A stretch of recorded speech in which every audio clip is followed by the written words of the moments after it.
ওকে ছাত্ররা, আমরা 1 নম্বর অঙ্কটি লক্ষ্য করি। 300 টাকার 150% সমান কত? অঙ্কটি খুব সহজেই সমাধান করা যায়, আমরা একটু খেয়াল করি।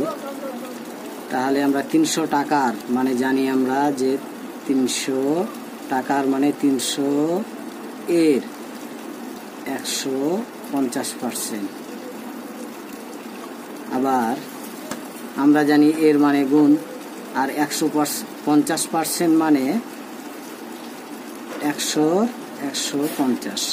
এখন ক্যালকুলেশন করি, তাহলে এই শূন্য কাটলাম, এই উপরে শূন্য কাটলাম, তাহলে থাকলো 3 0 0, 3 5 15, 15 5, হাতে রইল 1, 3 1 3, হাতের 1 4।